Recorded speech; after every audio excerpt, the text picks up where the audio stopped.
Hello and welcome to Chaudhary economics. आज है 23 जून 2026 और आज हम डिस्कस करेंगे यूजीसी नेट का जो अभी पेपर हुआ है जून 2026 का, वो डिस्कस करेंगे। एग्जैक्ट क्वेश्चन है, ऑलमोस्ट एग्जैक्ट हैं। कुछ ऑप्शंस जो हैं याद नहीं रहे स्टूडेंट्स को, तो उसकी जगह हमने एआई जनरेटेड क्वेश्चंस ऑप्शंस एक दो डाले हैं, तो वहाँ बता दूंगा मैं कौन से एआई जनरेटेड। एजेंडा क्या रहेगा? पेपर को डिस्कस करेंगे हम, कैसा लेवल, क्या कट ऑफ, सॉल्यूशन करेंगे एग्जैक्ट क्वेश्चंस का, और ऑफिशियल आंसर की कब आएगी। ठीक है। ये किन के लिए है वीडियो? जिन लोगों ने एग्जाम दिया है ऑब्वियसली उनके लिए है कि वो अपना मिलान कर लें, कैसा क्या क्वेश्चन, क्या आंसर दिया हमने। और जिन्होंने पेपर नहीं दिया या जो केवल प्रैक्टिस करना चाहते हैं उनके लिए भी ये अच्छा पेपर है। इसमें इजी क्वेश्चंस हैं, एक दो क्वेश्चन नए भी हैं, तो आप अगर देखोगे तो आपको अच्छा लगेगा। सबसे पहले डिस्कस करते हैं लेवल का। लेवल इजी कह सकते हैं हम, इकोनॉमिक्स वाले को थोड़ा सा मॉडरेट कह सकते हैं, कुछ कुछ रटने वाली चीज़ें थी। पेपर वन की अगर बात करें तो पेपर वन थोड़ा टफ था पिछले वाले कंपैरिजन में।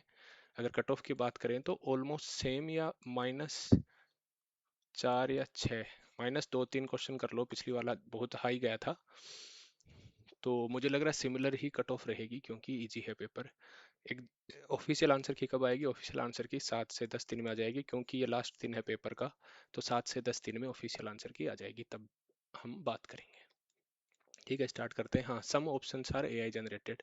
सो मैंने एआई को बोला कुछ ऑप्शन डाल दो, क्योंकि सपोज कुछ क्वेश्चंस में 4 ऑप्शन होते हैं, उनमें से 2 ही याद रहे तो 2 को हमने जनरलाइज करके डाला है। और हेल्थी डिस्कशन होना चाहिए। कमेंट्स में आप अपनी क्वेरीज डाल सकते हो, किसी क्वेश्चन को एक्स्ट्रा क्वेश्चन आपको याद आ रहा है वो डाल सकते हो। ये मेमोरी बेस्ड क्वेश्चन है मोस्टली, बट जो एग्जैक्ट थे वही मैंने शामिल करे हैं। और आप अपने कमेंट कर सकते हो, और अगर कुछ गलत है, कोई मैंने गलत बताया या कोई ऑप्शन मैंने गलत बताया, तो वो भी आप कमेंट कर सकते हो। वो सबसे पहले कीजिए। 2 पैराग्राफ आते हैं आपको, जैसा कि पता है। लास्ट के 5-5, 10 क्वेश्चन 20 नंबर के। तो इस बार पहला पैराग्राफ आया था आईएमएफ का ग्रोथ रेट का प्रोजेक्शन का। तो उसमें से 3-4 क्वेश्चन तो डायरेक्ट ही जो 9th 10th क्लास में पैराग्राफ आते थे, पैसेज, जिसमें हमको उसी में से देख के करना होता था। बस यहाँ पे प्रॉब्लम ये होती है कि यहाँ पे स्क्रॉल बार होता है बड़ा सा, और यहाँ पे भी स्क्रॉल बार, यहाँ क्वेश्चन होता है, यहाँ पैराग्राफ होता है। बस स्क्रॉल करते रहो इधर उधर इधर उधर। तो बस वही प्रॉब्लम है, और काफ़ी इजी आया था ये। और 146 से 150 वाला population growth rate and future projection वाला, वो भी काफ़ी इजी आया था। तो इनमें आपके 9 क्वेश्चन तो सही होने ही चाहिए। अगर आप सीरियस कैंडिडेट हो तो 10 में से 10। ठीक है, अभी एक एक क्वेश्चन पे चलते हैं। स्टार्टिंग में हम इकोनोमेट्रिक्स के क्वेश्चन देखेंगे, इजी थे लेकिन। हाँ, पहला क्वेश्चन है कि अपने को डिमांड फंक्शन दिया हुआ है और प्राइस इलास्टिसिटी ऑफ डिमांड निकालनी है P = 25 पे। तो अपने को ये फॉर्मूला पता है, P/Q, बस इसी फॉर्मूले से हो जाएगा। 100 - 2P दिया हुआ है, P 25 पे Q आएगा 50। प्राइस इलास्टिसिटी ऑफ डिमांड का ये फॉर्मूला है। dQ/dP आ गया यहाँ से -2, तो इसमें रख दो फॉर्मूले में -2, 25/50 -1। तो काफ़ी इजी क्वेश्चन है। क्वेश्चन नंबर 2 पे चलते हैं। हाइपोथेसिस टेस्टिंग में पी वैल्यू क्या इंडिकेट करता है? क्या ये टाइप 1 एरर की प्रोबेबिलिटी है, क्या ये टाइप 2 एरर की प्रोबेबिलिटी है, या फिर ये smallest level of significance at which the null hypothesis would be rejected? जहाँ पे हम रिजेक्ट कर सकते हैं नल, वो है पी वैल्यू इंडिकेट करता है। And then minimum level significance at which the null hypothesis would be accepted, तो एक्सेप्टेड नहीं होगा, ये वाला ऑप्शन होगा। थोड़ा सा वर्डिंग चेंज हो सकता है एग्जाम में, बट ऐसा ही था। ये ऑप्शन करेक्ट है। क्वेश्चन नंबर 3 पे चलते हैं।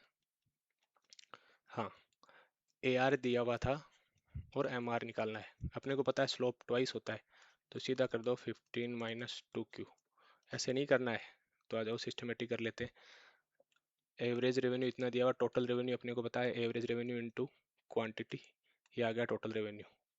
अब इसका डिफरेंशिएट कर दो, 15Q का आ जाएगा 15Q² का -2Q। काफ़ी इजी। ठीक है, नेक्स्ट चलते हैं क्वेश्चन नंबर 4 पे। टोटल कॉस्ट, एक फर्म की टोटल कॉस्ट दी हुई है।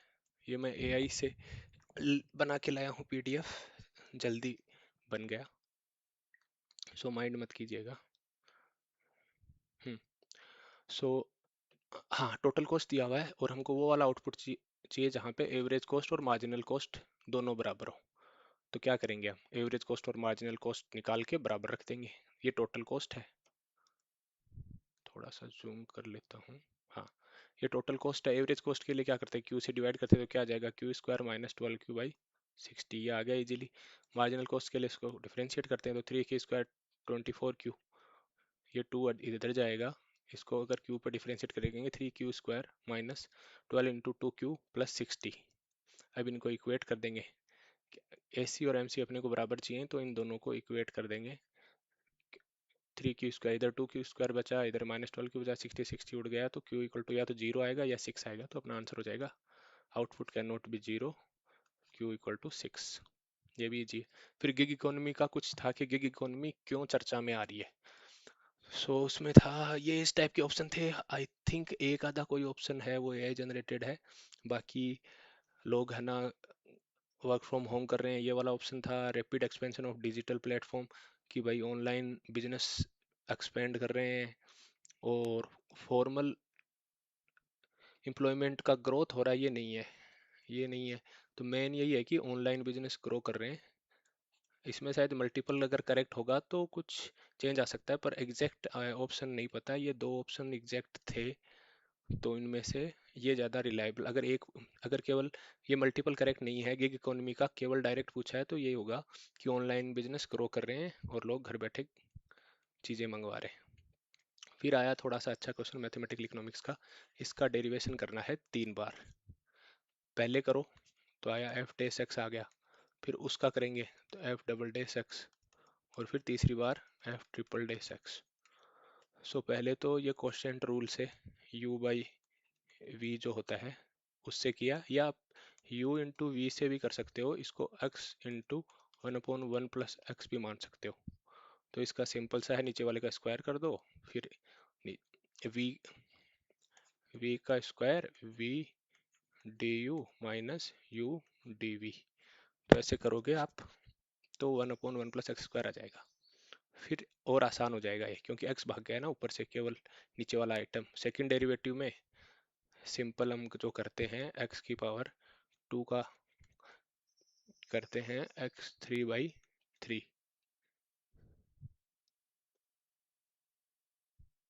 राइट। तो x⁻⁻² का करेंगे x⁻⁻3,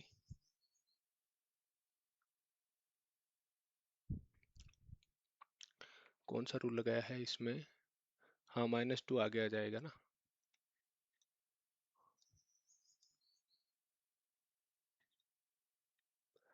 थोड़ा सा इसमें मैं कंफ्यूज हो गया, आप इसको इसी रूल से करना, u इंटू वी से करके देखना। अंदर वाले का होगा तो -2 1/1 + x का क्यूब आ जाएगा। फिर थर्ड डेरिवेटिव इसका फिर से करेंगे तो -2 माइनस पावर का -3 और 1 + x का -4, तो टोटल 6 ये आ जाएगा। हाँ, तो ये वाला रूल लगाएंगे तो 6/1 + x⁴ आ जाएगा। ऑप्शन में ऐसे दिया है शायद -4, तो ये 6 वाला जो ऑप्शन है वो करेक्ट हो जाएगा। इसको एक बार देख लेना है ना कि यहाँ ये वाला पार्ट कैसे किया है यहाँ पे। फिर ये मैच करना था, काफ़ी इजी था। कोफिशिएंट ऑफ वेरिएशन जो अपने को पता है σ/x बार होता है। पेपर 1 में पूछा था यही चीज़। पेपर 1 में ऐसे 4 ऑप्शन दिए हुए थे, 1 2 3 4, सब में वैल्यू दी हुई थी σ² वेरिएंस की और x बार की, और अपने को चाहिए था σ/x बार का क्रोनोलॉजी, मतलब वो ऑर्डर चाहिए था कौन सा ज़्यादा कौन सा। तो उसका स्क्वायर जो दिया हुआ था, इधर टर्म स्क्वायर साफ साफ पता चल रही थी, 256 दिया हुआ था, 196 दिया हुआ था, 36 ऐसे कुछ दिया हुआ था। तो इसका ये 16 का स्क्वायर है, ये 14 का स्क्वायर है, ये 6 का स्क्वायर है। तो स्क्वायर वाले टर्म को हमने अंडर रूट करना है तो सिग्मा आ जाएगा, और एक्स बार का डिवाइड करके, और फिर उसको आराम से हम सेट कर सकते थे ऑर्डर में। तो ये था पेपर 1 में। पेपर 1 में भी पूछा जाता है ना मैथ्स, उसमें था ये क्वेश्चन। ये काफ़ी ये अच्छा क्वेश्चन था। लेकिन सिमेट्रिक डिस्ट्रीब्यूशन में अपने को पता है β 1 = 0 होता है। स्क्वायर ऑफ स्टैंडर्ड डेविएशन को वेरिएंस बोलते हैं, और अगर मीन स्टैंडर्ड नॉर्मल या स्टैंडर्ड जो डिस्ट्रीब्यूशन है उसमें मीन उसको आधा आधा डिवाइड करता है, तो ये पार्ट 50% हो जाएगा। तो ये करेक्ट मैच मैंने दे रखे हैं, ये काफ़ी इजी क्वेश्चन था। 8वां मोड ऑफ, हाँ ये नया क्वेश्चन आया है पहली बार। मोड दे रखा है 11, मीन दे रखा है 8।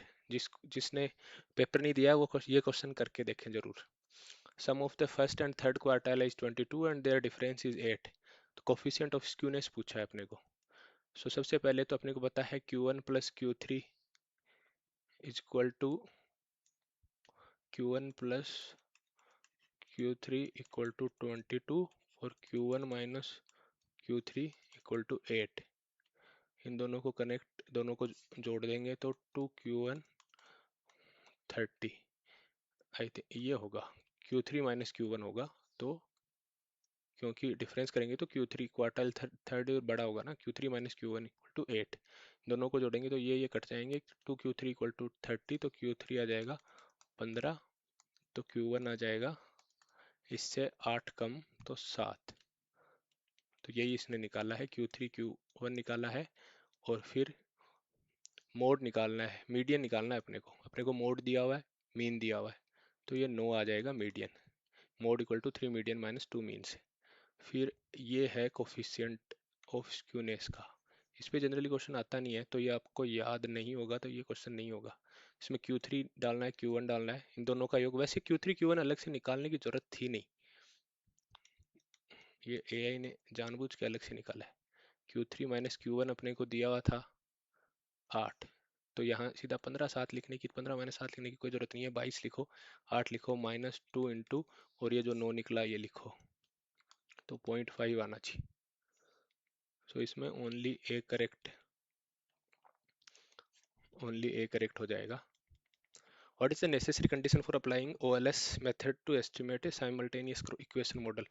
सो इसमें ऑप्शन 2 3 और थे, वो याद नहीं है। एक ऑप्शन यही है कि ऑर्डर कंडीशन और रैंक कंडीशन दोनों सेटिस्फाई होनी चाहिए। ये वाला ऑप्शन इसमें करेक्ट हो जाएगा। स्टैंडर्ड क्वेश्चन है, विच of the following is not A probability sampling. So probability sampling में अपने को पता है मल्टी स्टेज।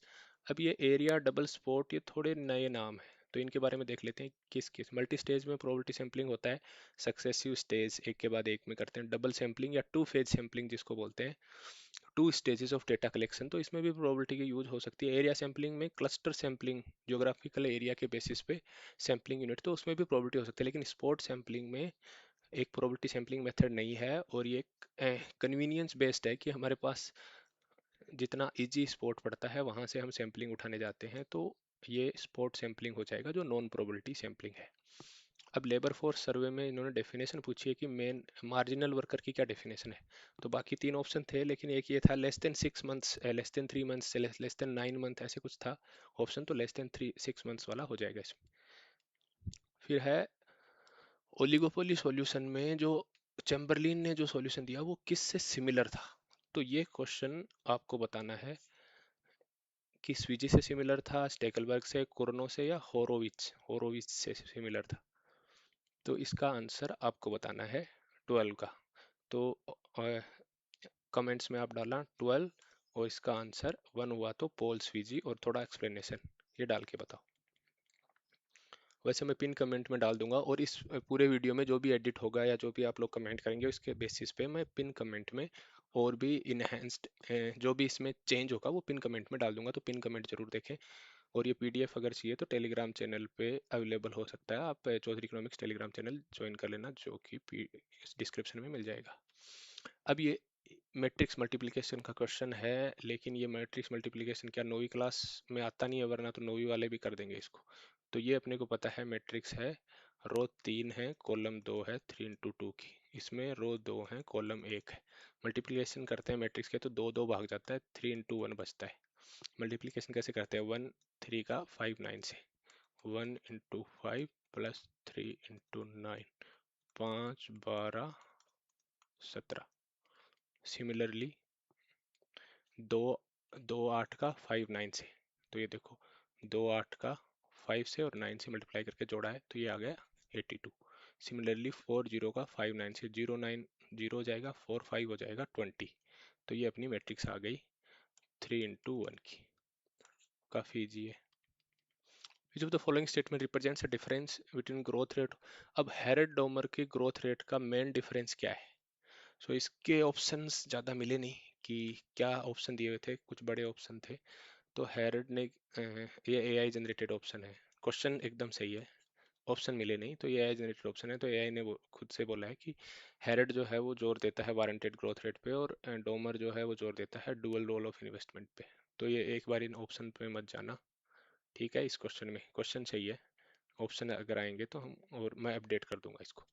फिर ईयर ऑफ एस्टेब्लिशमेंट, इनका क्रोनोलॉजी, इतना क्रोनोलॉजी ये नेट पेपर है। अगर आप प्रैक्टिस करने के लिए आपका जेआरएफ नेट क्लियर है और आप प्रैक्टिस करने के लिए नेट पेपर देने जाते हो, तो इससे आपको कोई खास फायदा नहीं होगा। दो चार क्वेश्चन मिलेंगे और कोई फायदा नहीं होगा, क्योंकि पूरा का पूरा क्रोनोलॉजी डाल रखा है। एक भी मतलब बहुत कम जो परसेंटेज से कंसेप्चुअल क्वेश्चन जो थोड़े से दिमाग घुमाए वो क्वेश्चन नहीं है। क्रोनोलॉजी या तो आता है या नहीं आता है, इसका कहाँ यूज होगा। अगर आप असिस्टेंट प्रोफेसर की एग्जाम देना चाहते हो, और उसमें भी कई बार पूछते हैं इस टाइप के, लेकिन फिर भी वो तो रटने वाली चीजें हो गई। तो जैसे एशियान है, सार्क है, नाफ्टा, ईयू, तो इनकी ये क्रोनोलॉजी ले लो। The payment made for factor of production whose supply is perfectly inelastic fixed is known as, तो उस रेंट को क्या कहते हैं, इकोनॉमिक रेंट कहते हैं, ये पढ़ लेना। लोकेशन रेंट कुछ है, नॉर्मल रेंट कोई, क्वैसी रेंट जो है वो temporary surplus and by man made factors है, और इकोनॉमिक रेंट ये है ट्रांसफर अर्निंग से ज़्यादा होता है उसको रेंट देते हैं। नेक्स्ट पे चलते हैं 17 पे। Arrange the following contribution to QTM chronology. तो क्यूटीएम जिस चीज़ जो टॉपिक था सिलेबस में उसकी क्रोनोलॉजी पूछ ली, कम से कम भी 20 क्रोनोलॉजी पूछी है। अल्फ्रेड मार्शल, तो अल्फ्रेड मार्शल है के कैम्ब्रिज केस बैलेंस अप्रोच, बोमल की है, फ्रीडमैन की है, टोबिन की है। देख लेना, ऐसा ही कुछ आया था। कोज थ्योरम का एजम्पशन, कोज थ्योरम के सारे एजम्पशन है। नो वेल्थ इफेक्ट, तो वेल्थ इफेक्ट वाला ऑप्शन था, ये एग्जैक्ट ऑप्शन था, ये है assumption. Two parties, at least two parties वो होनी चाहिए, वो भी था, और परफेक्ट इंफॉर्मेशन होनी चाहिए। तो इस टाइप के ऑप्शन थे, और ऑल ऑफ द अबव नहीं था, वो उसमें A B C A C B D ऐसे कुछ था, तो ये करेक्ट हो जाएंगे। शायद एक इसमें मिसिंग है कोस थ्योरम में। National food security act NFSA कब स्टार्ट हुआ? तो ये क्वेश्चन स्टैंडर्ड है, पूछते हैं, आपको पता होना चाहिए। 2013 में स्टार्ट हुआ, 10 सितंबर 2013 को national food security act. PM Svanidhi, PM पोषण, पीएम विश्वकर्मा और वन नेशन वन सब्सक्रिप्शन ये अभी स्टार्ट हुआ है। तो इनकी क्रोनोलॉजी भी पूछी थी, 20, 21, 22, 23, 24। तो ये लेटेस्ट वाले भी याद होनी चाहिए। पोषण ये हाईलाइट रहता है। और सुपर मल्टीप्लायर पूछा था, तो ये एक एमईसी भी इसमें डाल रखा था। एमपीआई की जगह कुछ दो ऑप्शन में एमईसी डाल रखा है, दो में एमपीआई डाल रखा था, माइनस प्लस डाल रखा था, तो ये माइनस वाला हो जाएगा, one minus MPC minus MPI.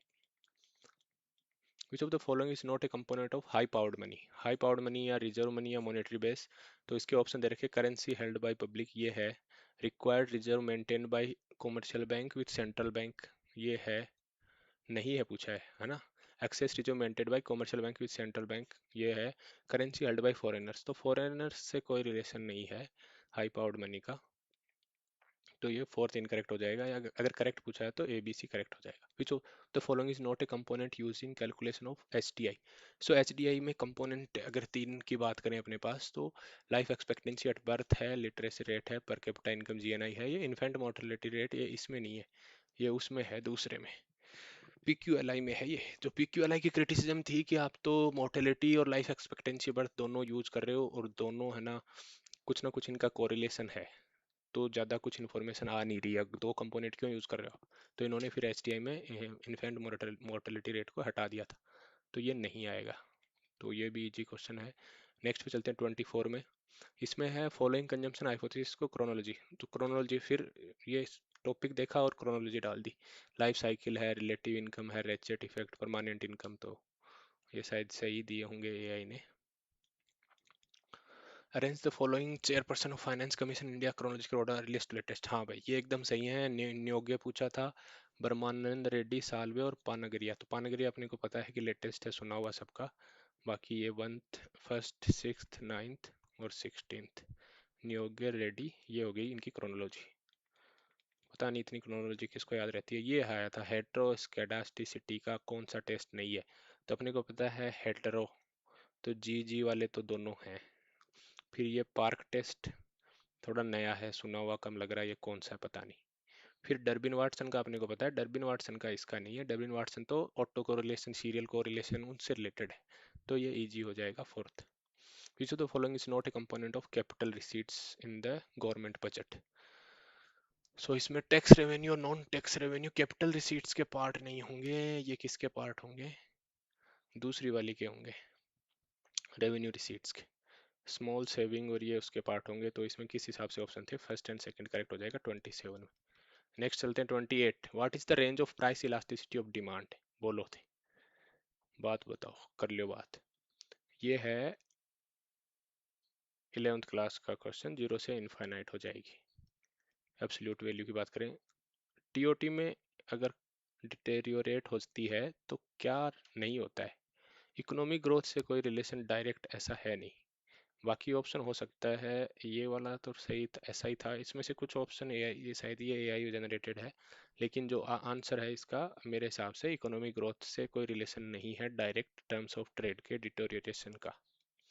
30 में चलते हैं, विच of the following is not A primary function of WTO. अब डब्ल्यूटीओ के फंक्शन आप कहीं भी चले जाओ, आपको इंटरनेशनल ट्रेड माइक्रो बोलोगे, कहीं भी इंटरव्यू देने जाओगे, सबसे पहले ये पूछेंगे डब्ल्यूटीओ क्या है, डब्ल्यूटीओ के क्या फंक्शन है, इंडिया के लिए वो क्या करता है, कब आया, उससे पहले क्या था, उससे पहले जो था वो क्यों था।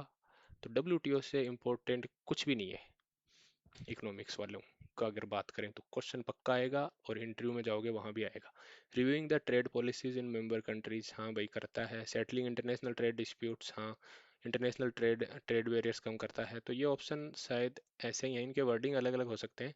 फिर एक है कि पब्लिक अवेयरनेस और एजुकेशन कैंपेन ये चलाता है क्या, प्राइमरीली नहीं चलाता है, वो अपनी रिपोर्ट निकालता है, अब उनसे तुम अवेयर हो जाओ इनडायरेक्टली तो वो अलग बात है, लेकिन वो जाके ऐसे अवेयर नहीं करता कि भाई देखो देखो ट्रंप ने ये टैरिफ लगा दिया, नहीं नहीं, ट्रंप टैरिफ के इफेक्ट पे हो सकता है वो अपनी रिपोर्ट निकाल दे, तो वो उससे खुद अवेयर हो जाओ, डायरेक्टली उसका फंक्शन नहीं है। तो फोर्थ ऑप्शन हो जाएगा 30 में। 31 में चलते हैं, according to the wealth theory of consumption, Alberto Ando और मोदिगिलियानी की जो थ्योरी थी उसमें करंट कंजम्पशन किस पे डिपेंड करता है। तो इस यही वाले ऑप्शन को दो तीन टुकड़ों में बांट रखा था, present value of expected future labour income, present value of accumulated assets.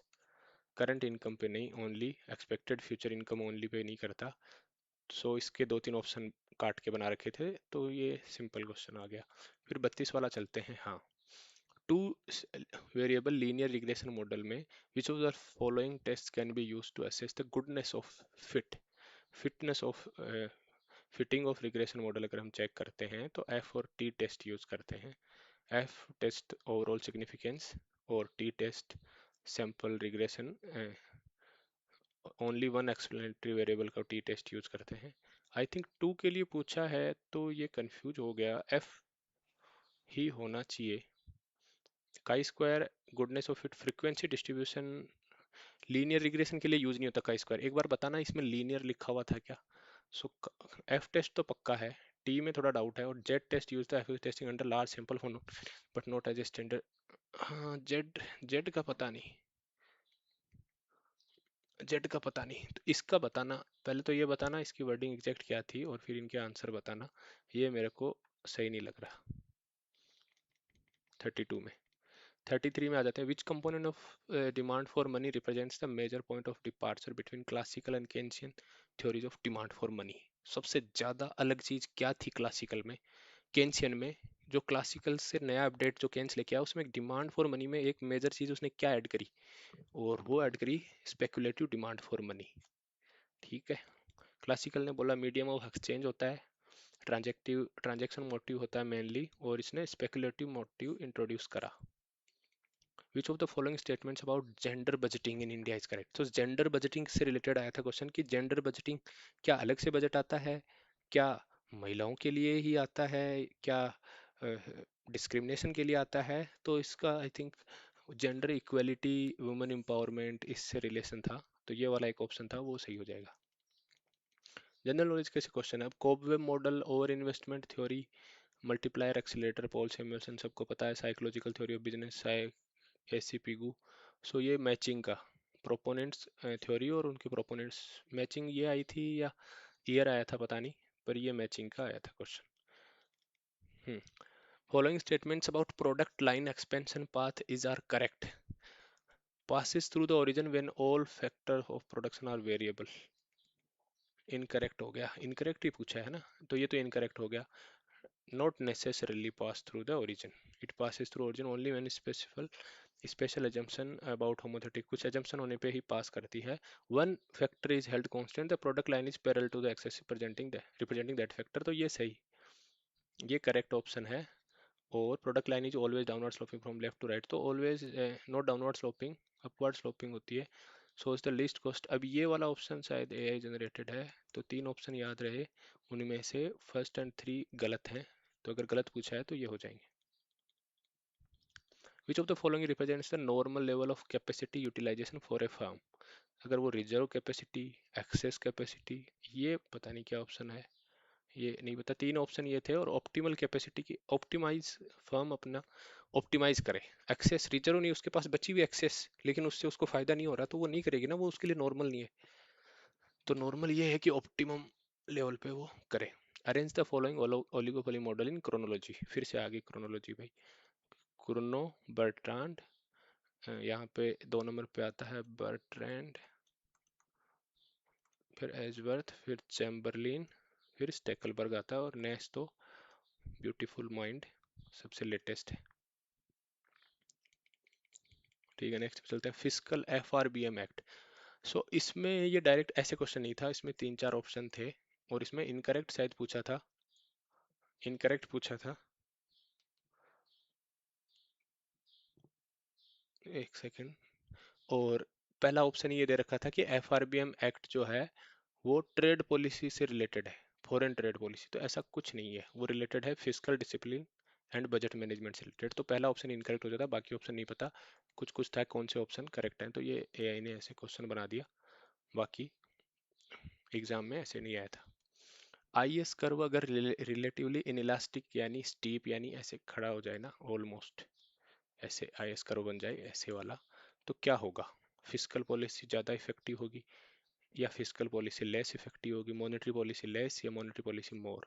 तो होगा तो इसमें ये fiscal policy more effective, monetary policy less effective. लेकिन अगर एक ही क्वेश्चन, एक ही इसमें पूछा जाए ना, तो जैसे ये एलएम कर्व हो गया, ये आईएस कर्व हो गया, तो पहली चीज तो इसमें ये है डायरेक्ट इफेक्ट, और ये है इनडायरेक्ट इफेक्ट। तो अगर एक ही ऑप्शन करेक्ट होगा तो पहला होगा, और अगर मल्टीपल करेक्ट होंगे तो फर्स्ट एंड थर्ड होगा।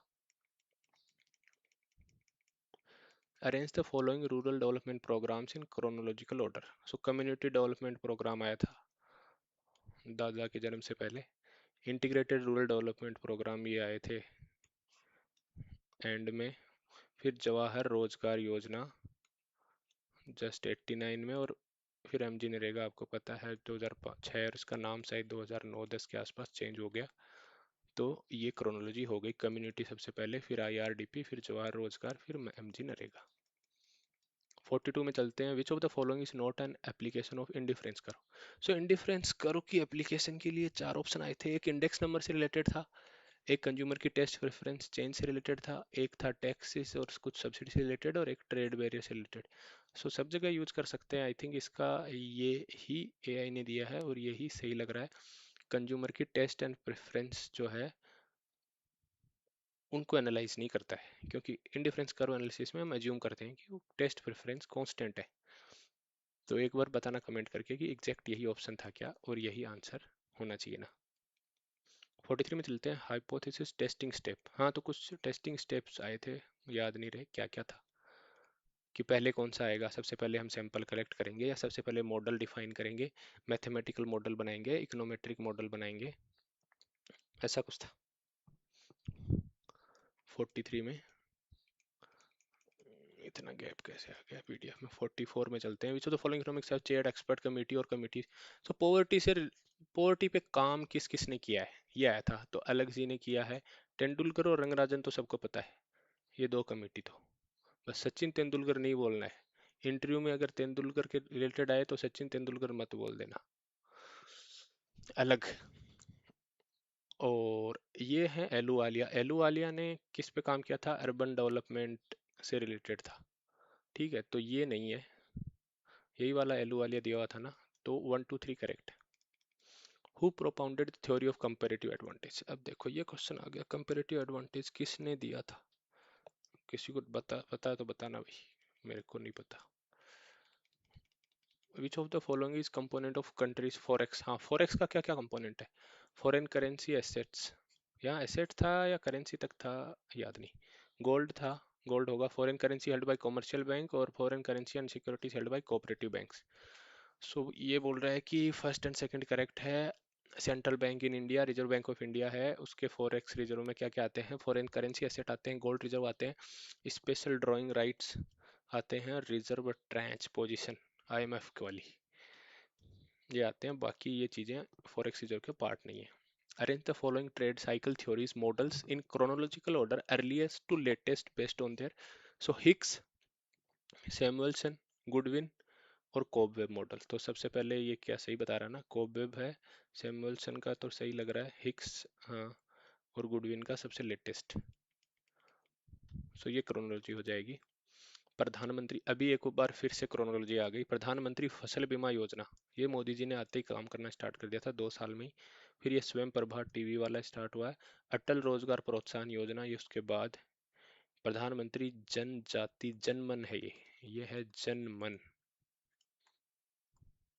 जनजाति महाअभियान। आई थिंक राजस्थान में हुआ होगा 2023 में, ये लेटेस्ट है। तो ये क्रोनोलॉजी, ये तो सुने हुए नाम है, ये वाला सही होना चाहिए आपका। अब ये आ गया तगड़ा क्वेश्चन, 2011 की पॉपुलेशन का डिसेंडिंग ऑर्डर। तो वही एआई के अकॉर्डिंग उत्तराखंड में सबसे ज़्यादा पॉपुलेशन है। हाँ, उत्तराखंड तो एक्सपेक्टेड था, बस मिनिमम। फिर जैसे ये भी एक्सपेक्टेड था कि गोवा में सबसे कम तो नहीं हो सकती, अरुणाचल प्रदेश या मेघालय में। अब मेघालय में 29 लाख लोग हैं, पता नहीं था। इसका हो जाएगा उत्तराखंड, मेघालय, गोवा, अरुणाचल प्रदेश। तो ये बताओ, ये कहाँ काम आएगा ये क्वेश्चन? रट पर ले ही लो डायरेक्ट। ऐसे मुझे नहीं लग रहा है ये असिस्टेंट प्रोफेसर में ऐसा क्वेश्चन आएगा डायरेक्ट। बैंकिंग रिफॉर्म्स की क्रोनोलॉजी आई थी, नहीं याद है। फिर ये एमआरटीपी एक्ट कब आया? 1969 में। फॉरेन फेरा, foreign exchange regulation, foreign exchange management, ये लेटेस्ट है फेमा। और फिर कंपटीशन एक्ट 2002 में। फिर से आ गई chronology. Functional finance AP learner, ये था मैचिंग का था, उनमें से कोई एक पे ये मैच हो रहा था और फिर वो क्वेश्चन सही हो रहा था। सो बहुत सारे मैचिंग के ऐसे क्वेश्चन थे कि उसमें एक सिंपल इजी वाला डाल रखा है, और वो अगर आप नीचे जाके ऑप्शंस में देखोगे तो उससे ही करेक्ट हो रहा है, बाकी तीन देखने की जरूरत नहीं है। फिर से आ गया chronology, OECD, ASEAN, SAARC, NAFTA. तो ये इंटरनेशनल ट्रेड में या इंडियन इकोनॉमी के पार्ट में भी जहाँ भी है ये नाफ्टा वाफ्टा, इनका सब कुछ रट के रखना पड़ेगा जेआरएफ के लिए। According to PPP, purchasing power parity का ये थोड़ा सा क्वेश्चन है। क्वेश्चन सही है, ऑप्शन ये है कि परचेजिंग पावर पेरिटी में एक्सचेंज रेट जो है वो कैसे कैलकुलेट होती है, एक्सचेंज रेट। सो इसमें प्राइस रेशियो दे रखा था, आई थिंक एब्सोल्यूट पीपीपी की बात कर रहा है, तो प्राइस रेशियो इससे हो जाएगा, ratio of price level in both countries. Devaluation से क्या होता है, deficit effect on government boring क्या है, ये टॉपिक्स हैं, इनके क्वेश्चन नहीं मिले, ऑप्शंस नहीं मिले।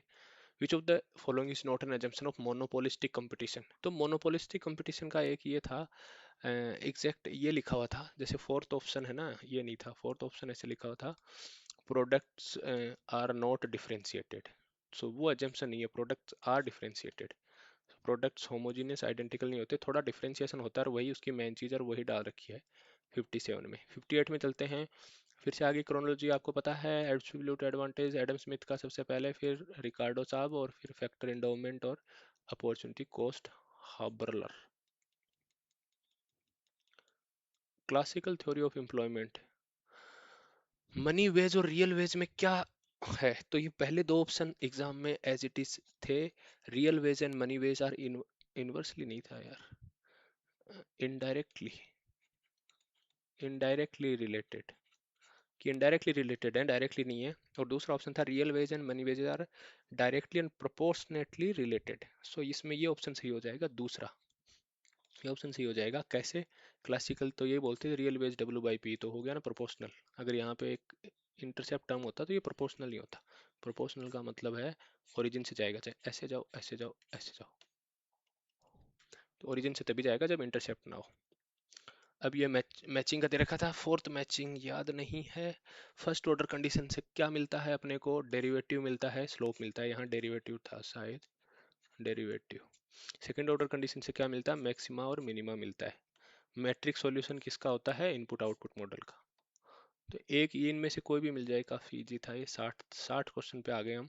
कोप डगलस, अब कोप डगलस प्रोडक्शन फंक्शन में क्या पूछ सकता था वो? कितने अच्छे अच्छे क्वेश्चन पूछ सकता था। उसने पूछा क्या है?